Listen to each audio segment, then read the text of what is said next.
আসসালামু আলাইকুম। বর্তমানে বাচ্চাদের ক্যান্সারের কথা শোনা যাইতেছে আশপাশে।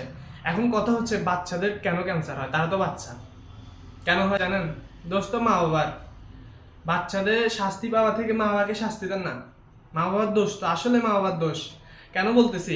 মা বাবারা বাচ্চাকে সিঙ্গারা খাওয়ায়, চমুচা খাওয়ায়, বাহিরের চটপটি হালিম খাওয়ায়, চকলেট খাওয়ায়, চিপস খাওয়ায়। এগুলো না খাওয়ায় আমি একটু সুন্দর সাজেশন দিই। বিষ আছে না? বিষের কোটা আনেন, সন্তানকে খাওয়াই দেন। জায়গা সম্পত্তি বাঁচবে, টাকা পয়সা বাঁচবে, নিজের কষ্ট বাঁচবে, টেনশন দূর হবে, সব কিছু শেষ হয়ে যাবে। এগুলো না খায় বাচ্চাকে বিষ খায় মেরে ফেলেন না। কেন আপনি আপনার চোখে কলা পড়ে না, দুধ পড়ে না, একটা আপেল খাওয়ান না, দুধ খাওয়ান না, ডিম খাওয়ান না, খেজুর খাওয়ান না? কেন এইসব খাওয়াতে হবে? বুঝেন না কেন আপনারা? আপনি বাচ্চাকে আইসক্রিম খাওয়ান। আমরা যদি একটা স্যাকারিনযুক্ত আইসক্রিম খাই, ঠিক আছে, আমাদের ওরকম ভারসাম্য আছে, আমাদের ক্ষতি হয় না। মাঝে মধ্যে তো আমাদেরও ক্ষতি হয়ে যায়, সাথে সাথে না হয়, ইনস্ট্যান্ট না হলে একটু পরে হয়ে যায়। কিন্তু বাচ্চারা খাওয়ার সাথে সাথে স্যাকারিনযুক্ত আইসক্রিম খাওয়ার সাথে সাথে বাচ্চাদের অসুস্থ হয়ে পড়ে। বুঝেন না কেন আপনারা? এরপরে আপনারা ইনস্ট্যান্ট নুডলস খাওয়ান বাচ্চাকে।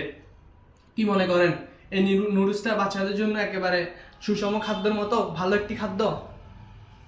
কি মনে করেন আপনারা? এই নুডলস ভালো? এই নুডলসের ভিতরে যে কি কেমিক্যাল রয়েছে আপনারা জানেন না তো। বাজারে রয়েছে ইনস্ট্যান্ট নুডলস, এনে খাওয়াই দিছেন। বুঝেন না, বুঝবেন একদিন। তাই বলতেছি, এখনো সময় থাকতে বাচ্চাদের প্রতি হুঁশিয়ারি হন। বাচ্চাদের দিকে নজর দেন। বাচ্চাকে টাকা দেওয়া থেকে দূরে থাকেন। টাকা দিয়েন না, টাকা দেওয়া লাগবে না। আপনি বাজার থেকে ডিম দুধ আনেন, সুষম খাদ্যের অভাব নাই বাজারে, ওগুলা খাওয়ান। এইসব সিঙ্গারা, চমুচা, চকলেট, চিপস এগুলো খাওয়ায়েন না।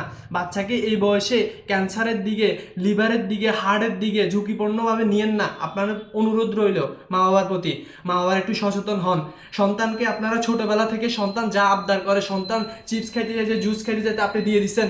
কেন সন্তানের কথা শুনবেন? এরকম ভালোবাসার দরকার নাই যে ভালোবাসা সন্তানকে মৃত্যুর মুখে ঠেলে দেয়। আমরা ভালোবাসবো সন্তানকে, যাতে সন্তান সারা জীবন বাঁচে, সুষম খাদ্য খেয়ে সুস্থভাবে সারা জীবন বাঁচে বাচ্চারা। এরকম ভালোবাসবো। এমন ভালোবাসা বাসবো না সাময়িক বাচ্চারা আনন্দ পাবে জুস চকলেট খেয়ে, কিন্তু এর পরবর্তীতে বাচ্চাদের কি হবে? মরে যাবে, ক্যান্সারে আক্রান্ত হবে, লিভারের সমস্যা হবে। এরকম করে না, এরকম ভালোবাসার দরকার নাই। এরকম ভালোবাসা থেকে বিরত থাকেন। আশা করি ভিডিওটা আপনার কাছে গেলে মিশে মাথাটা ঢুকাবেন, একটু বুঝবেন। ভালো থাকবেন, ধন্যবাদ।